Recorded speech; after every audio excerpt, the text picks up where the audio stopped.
Terbenar sejumlah rumah warga hingga musola di negeri Kaitetu, Maluku Tengah kembali terendam banjir. Sejumlah rumah warga dan salah satu tempat ibadah atau musola di negeri Kaitetu, Kecamatan Lehitu, Kabupaten Maluku Tengah atau Malteng kembali terendam banjir. Hal ini terjadi saat hujan yang mengguyur Pulau Ambon dengan intensitas tinggi, sehingga Sungai Wailoi di kawasan tersebut tak mampu menampung debit air hujan yang terus-terusan turun. Salah satu warga, Rosmina, mengaku kondisi ini sudah terjadi sejak Selasa lalu hingga saat ini. Bahkan banjir kali ini lebih parah dari yang sebelumnya. Dikatakan banjir juga membawa sejumlah ranting pohon masuk ke pekarangan perumahan warga. Beberapa warga yang rumahnya terendam banjir kini telah mengangkut barang-barang mereka.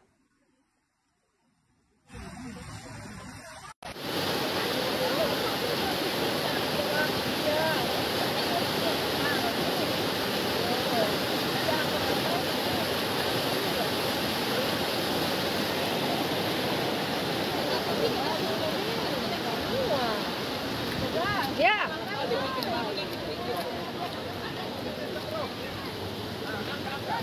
Masya Allah.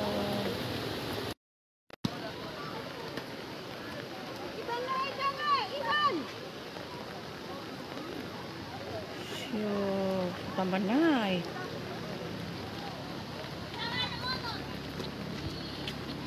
Terima kasih sudah nonton. Jangan lupa like, subscribe, dan share ya.